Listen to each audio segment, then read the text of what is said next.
धीरेन्द्र कृष्ण शास्त्री ने वृंदावन वासियों से दंडवत क्यों मांगी माफी, बयान पर दी सफाई। पूरा प्रकरण जानिए।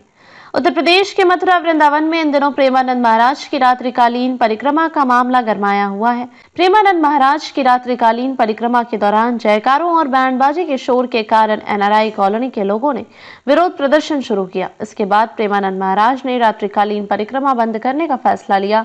इस पर बागेश्वर धाम सरकार धीरेन्द्र कृष्ण शास्त्री का बयान आया था। इसको लेकर वृंदावन में विरोध शुरू हो गया था। अब इस बयान पर उन्होंने स्पष्टीकरण दिया है।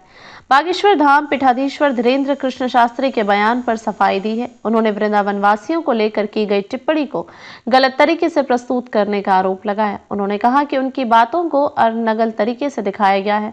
उन्होंने ऐसा कोई विवादित बयान नहीं दिया है। दरअसल धीरेन्द्र कृष्ण शास्त्री ने कहा था कि जिनको भी राधे राधे कहने हैं और ब्रज के भक्ति भाव माहौल से दिक्कत है, उन बाहरी लोगों को बाहर चले जाना चाहिए। वह दिल्ली है या मुंबई में बस जाए, उन्हें ब्रज में नहीं रहना चाहिए। क्या है पूरा मामला? वृंदावन के प्रसिद्ध संत प्रेमानंद महाराज की रात्रि पदयात्रा का एनआरआई ग्रीन कॉलोनी के कुछ निवासियों की ओर से विरोध किए जाने पर धीरेन्द्र शास्त्री ने कड़ी प्रतिक्रिया दी थी।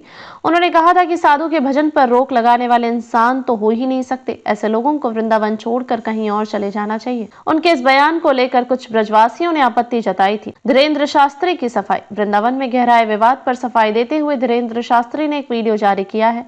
उन्होंने कहा कि यह बात इस वीडियो के माध्यम से स्पष्ट करना है कि हमने ब्रजवासियों के लिए कोई भी अनर्गल बात नहीं कही है।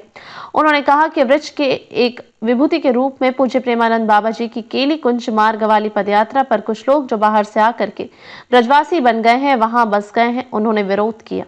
बाबा बागेश्वर ने कहा कि इससे हमारे मन को निश्चित रूप से दुख पहुंचा।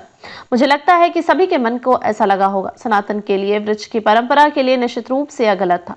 इस बात को लेकर के हमने पत्रकार वार्ता में अपनी बात रखी थी। जिनको भी राधे राधे कहने से, ब्रज के भक्ति भाव वाले माहौल से दिक्कत है, उन बाहरी लोगों को बाहर चले जाना चाहिए। दूसरी जगह दिल्ली या मुंबई में बस जाना चाहिए। बागेश्वर सरकार ने कहा कि ऐसे लोगों को ब्रज में नहीं रहना चाहिए, परंतु हमें बताया गया कि कुछ ब्रजवासियों ने इस बात को अपने ऊपर ले लिया जो कि हमने कही नहीं है। उस बात को दूसरे तरीके से दूसरे भाव में रख लिया है। हम संपूर्ण ब्रजवासियों को यही कहेंगे, आप सब हमारे प्राण हैं, श्री ठाकुर जी के प्राण धन है।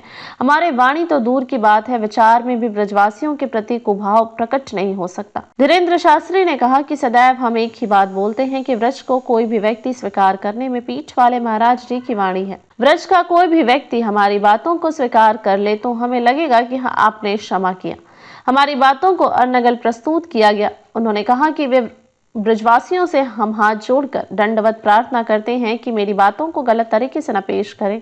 सोसाइटी के अध्यक्ष ने माफी मांगी। दूसरी तरफ प्रेमानंद महाराज की रात्रिकालीन परिक्रमा पर सवाल उठाने और विवाद खड़े करने वाले एनआरआई ग्रीन सोसाइटी के अध्यक्ष ने माफी मांगी है। प्रेमानंद महाराज के आश्रम पर पहुंचकर उनके चरणों में लौटकर अध्यक्ष ने माफी मांगी। उन्होंने महाराज से एक बार फिर पदयात्रा शुरू करने का निवेदन किया। उन्होंने बताया कि यात्रा 10 वर्षों से अनवरत चल रही है। वह स्वयं भी भक्त है। यूट्यूबर्स के भड़कावे के कारण पूरा विवाद खड़ा होने की बात कही जा रही है। सोसाइटी ने अपनी गलती स्वीकार कर प्रेमानंद महाराज के प्रति सम्मान प्रकट किया। दरअसल विवाद यूट्यूबर्स के चबूतरे पर पटाखे फोड़ने से हुआ था। प्रेमानंद महाराज ने ब्रजवासियों से शांति बनाए रखने और प्रेम भाव बनाए रखने की अपील की। वहीं बाबा बागेश्वर ने भी वृंदावन के लोगों से माफी मांगी है।